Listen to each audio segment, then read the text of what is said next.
arranged all that music so we can play it for you today?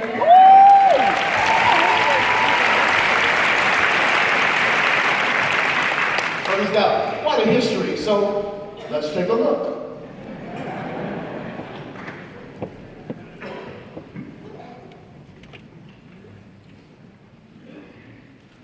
Conductor, producer, arranger, composer, H.B. Barnum is all of these and so much more. An unsung giant of music. He's collaborated with an amazing list of major artists that include Dionne Warwick, The O'Jays, P. Diddy, Phil Collins, Diana Ross, Pink Floyd, Annie Lennox, and Mariah Carey, just to name a few. The late greats included Ray Charles, Lou Rawls, Frank Sinatra, Don Ho, Donna Summer, O.C. Smith, and the wonderful Aretha Franklin, with whom he worked for 25 years. H.B., as he's known in the industry, spends a great deal of his time creating music for American Idol, the Grammys, and other television shows. He also is in constant demand for commercial and film music. Born in Houston, Texas, H.B. Barnum and his mother moved to Phoenix, Arizona when he was 3 years old. His career in show business got started at age 4 by winning a nationwide talent contest, which led to a trip to Hollywood and an appearance in a 20th Century Fox feature film. He was soon a regular on the children's television program Broomstick Buckaroos, as well as the radio shows Amos and Andy, The Jack Benny Show, and CBS Playhouse. He was also the opening act for many of Johnny Grant's USO shows. Mr. Barnum attended Utah Street Elementary School, Hollywood Junior High School, and Manual Arts High School, all in central Los Angeles. He excelled in music and athletics, traveling with R&B bands in his young days. Mr. Barnum played multiple instruments and sang. He recorded for different labels, leading to some top 40 hits. Outside of his work in music, Mr. Barnum devotes a good deal of his time and his resources to charitable causes, such as Adopt a Senior Program, the Red Clinic, and private choir, which he founded in 1981. H.B. Barnum, Lifetime Achievement Award.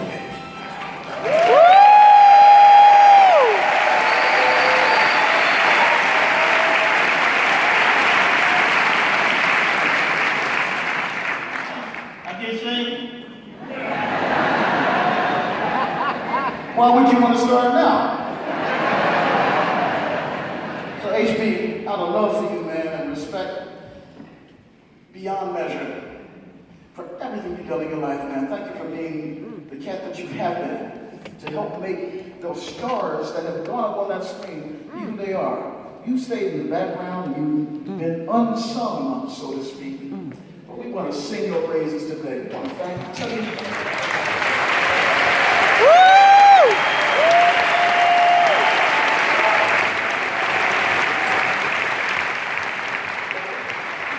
Just want to tell you that we love you, man, and in honor of your lifetime achievement, here from Osceola is a Lifetime Achievement Award for you.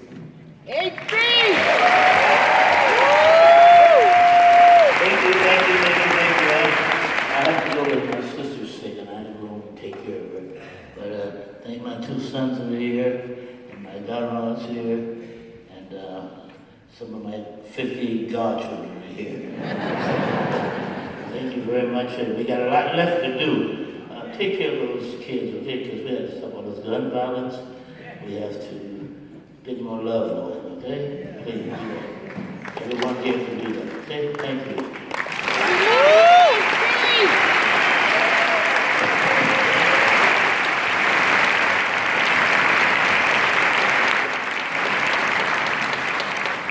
So folks, this brings us to the close of our program. Okay, so I'm going to tell you the honest truth. I get so self-conscious that these programs run long. But it seemed as though you were enjoying yourself, so. Yes.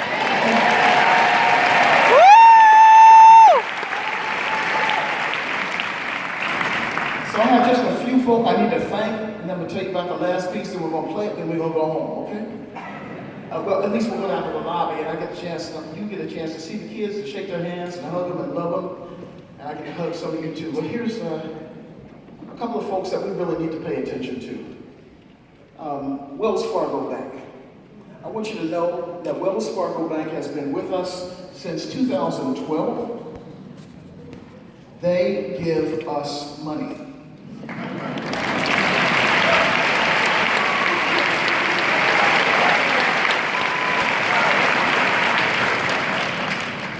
Greg Shurkin is here. I hope you are, Greg. I hope you got to see this today. But I want you to know that the money that you give to us, we try to spend wisely. We try to spend it on these kids. So your investment in our community means so much to us. Wells Fargo, we're grateful to you.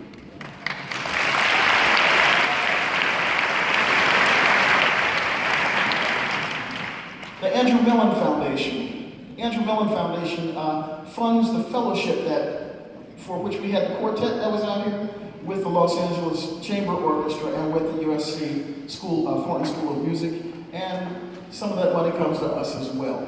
We're grateful to the Andrew Mellon Foundation.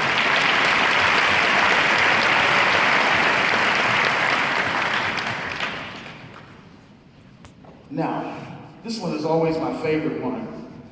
A few years ago, okay, better start this way. Our offices are on La Tierra, just west of La Cienega. And if any of you know that little area, there's a world famous restaurant there. Woo! What restaurant is it? Hands! Say it again. Hands! So, tomorrow morning, if you don't have any breakfast plans, take your friends and family and go to Hands! So my dear friend, the owner of that establishment is Jim Poulos. Jim gives us money. Hey! Woo! Thank you, Jim.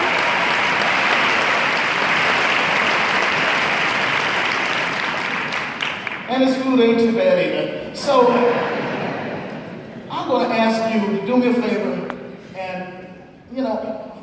for the next 2 weeks, I want you to give Jim a hard time. I want you all to go there so much that he can't even feed you all. And I want him to call me on the phone and say, Chuck, stop! Thank you, Jim, for what you do for these young people. Thank you.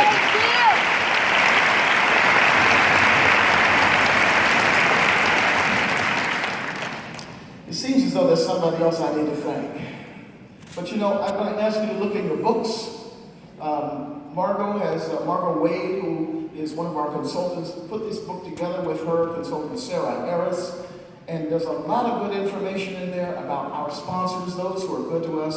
Wesley and Jackie, I know you're here and you give us a few $1,000s every year. We're thankful for that. Our board members are here. Our board members strongly support us with the financial donations.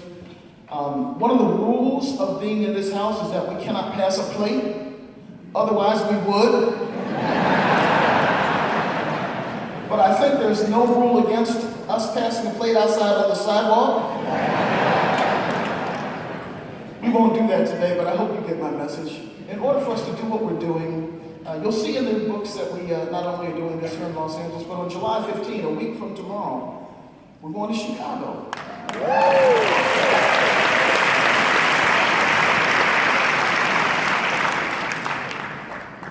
And the reason is because there's no orchestra like this in Chicago.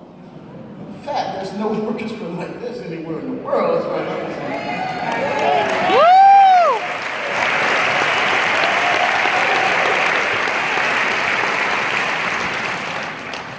So we're going there to start a program. We have a small program going in South Africa. I want you all to, by the way, I'm going to embarrass her, I know, but we have a member of the orchestra who was one of the charter members, one of the original 9 when we started in the summer of 2009. She went away to college at Claflin University in South Carolina, and now she went to Texas for a while thinking that she could get away from her family and thinking that there was nothing for her to do in California, but she didn't like it in Texas.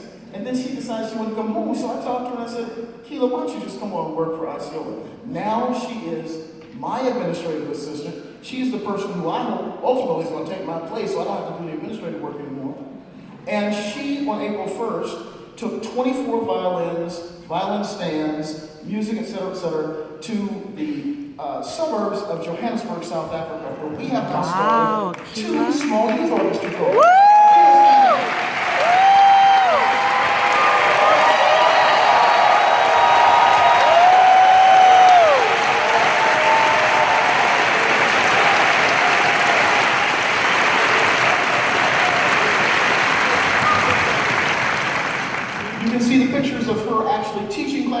South Africa in your program. Wow. Cute. Okay.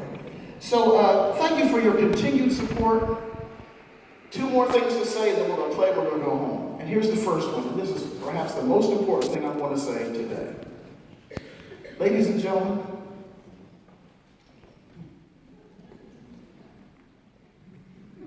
excuse me for just a moment.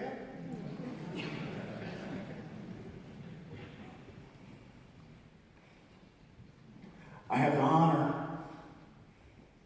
of working with these wonderful young people.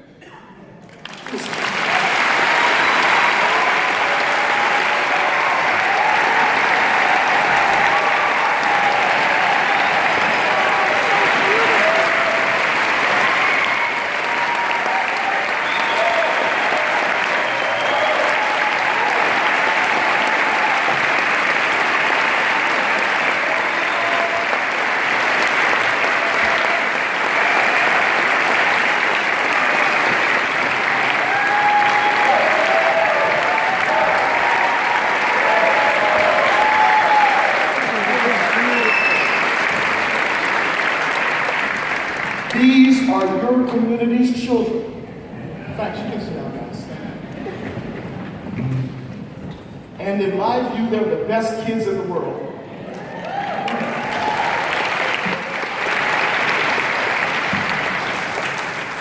What we do here for you is difficult, challenging, and every other adjective I can use here, but I can tell you, you've witnessed it today. These kids are the greatest kids in the world. I want to thank you for supporting not me, not my family, not my friends. I want to thank you for supporting my children.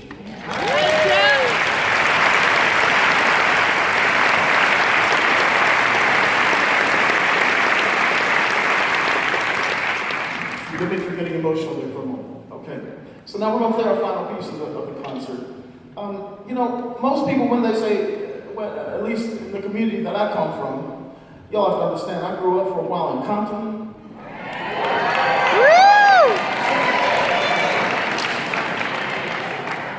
I went to public school.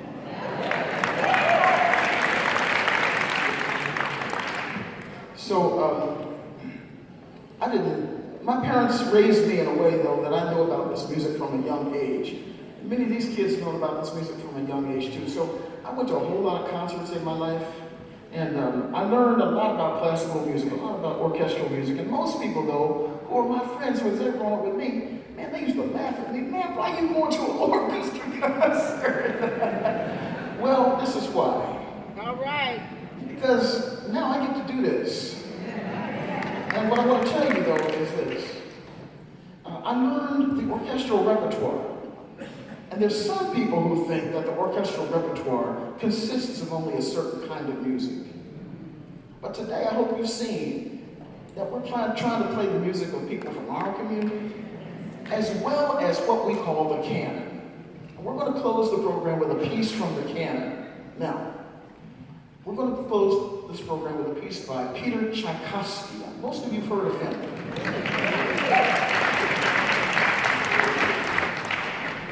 Peter Tchaikovsky was a Russian man who lived in the 1800s. He was a troubled man, a very disturbed man, but he wrote such great and wonderful music. And one of the pieces that he wrote was the 1812 Overture. Now, some of you may know what this song sounds like. If you don't worry, because we're going to get to a point in it, and you'll say, oh, that, I know that. I'm serious. 1812 Overture, okay. And real quickly, what the 1812 Overture is about. So, Tchaikovsky was Russian. Well, so the French had this cat by the name of Napoleon. And Napoleon tried to take over the world, basically. He did what, anyway.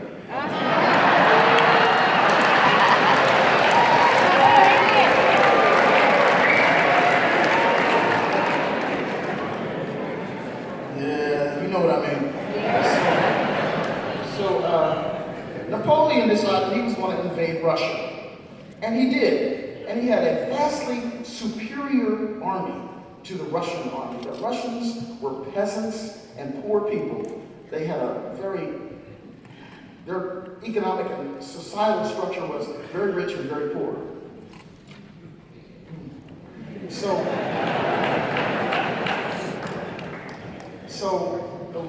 the French, Napoleon said, man, I'm going to take over Russia.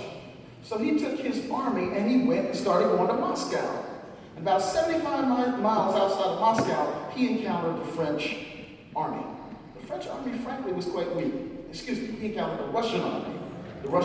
And the Russian army was quite weak, and they really couldn't stand up to it, so they let him go through. And he went on into Moscow. Now, here's the thing. I grew up in an age when we used to think of Russia living in what we used to call godless communism. You've heard that phrase before. But at the time that this was going on, the people of Russia got together and they prayed. And they prayed a prayer asking God to save them from the French people. So Napoleon comes on in, he takes over, but Napoleon hadn't calculated correctly because he did not have enough supplies to sustain his people. So he had to withdraw. And he went on back to France, and the Russians ain't seen him yet.